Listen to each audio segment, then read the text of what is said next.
travail de création autour du Goka, à partir du Goka, depuis déjà bien avant 90 même, 89, j'ai commencé ce travail, d'abord au niveau du Goka traditionnel, et par la suite, petit à petit, j'ai élaboré une gestuelle qui était une exploration à partir de cette gestuelle traditionnelle, mais aussi à partir de l'imaginaire guadeloupéen en particulier, caribéen en général.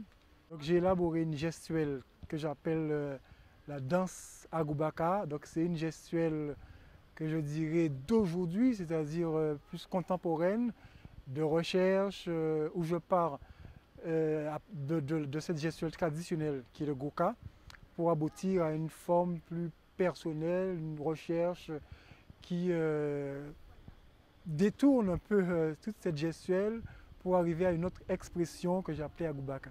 C'est un parcours atypique parce que j'ai commencé la danse assez tard. Bon, là j'ai 51 ans. J'ai commencé la danse, le style Goka, les roses, à 20 ans. Et j'ai commencé vraiment à prendre des cours à 30 ans. À 30 ans, j'ai commencé à prendre des cours, à aller à la barre et tout ça. J'ai commencé d'abord en Guadeloupe avec Simone Texoro, les Nablou en moderne K. Et par la suite, donc, je suis venu ici dans l'Hexagone.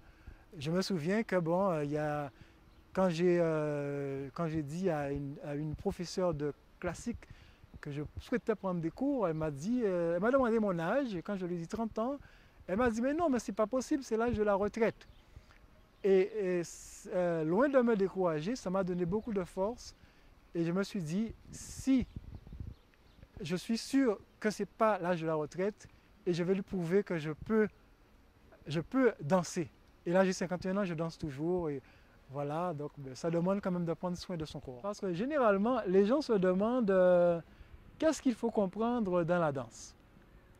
Alors moi, je me plais à dire qu'il faut venir un peu comme un enfant qui s'amuse avec tout et n'importe quoi, c'est-à-dire qu'il faut venir en toute innocence et que chacun a son interprétation à donner au spectacle.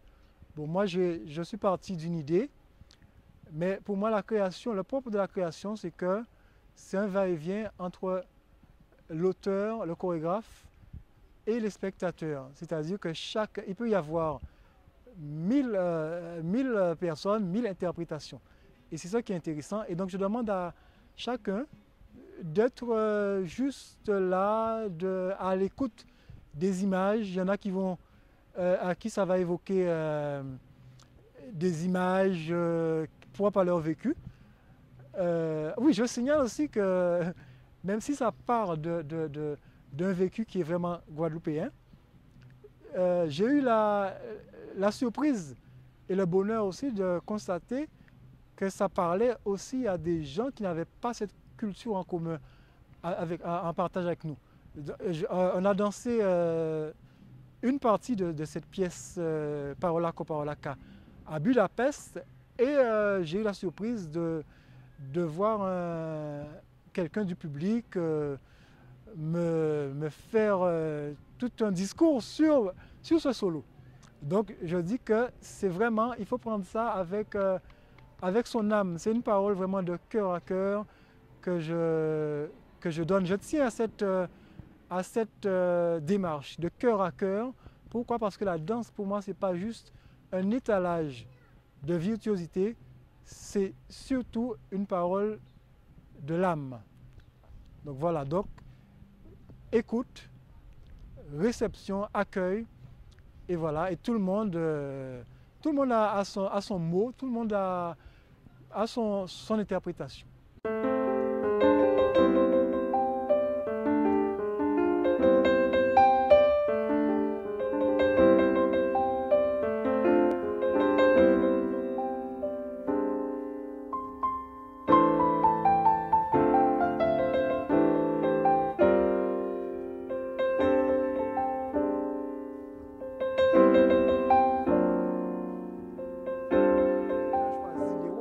que au commencement, on a connaître gros cas peut-être dans fête commune, dans 2-3 discenténies, 2-3 concerts qu'on voit à droite et à gauche.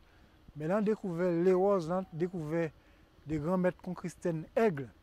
Là, c'est une sorte de choc, un choc positif, un choc positif. En tout cas, voir et en tout cas, moun artistes dansaient, chantaient, tambouillaient, qui partaient qu'à exprimer en parole et en parole en gens à l'endormi ou bien en parole pour faire qu'un touriste content, mais en parole en fond à cœur.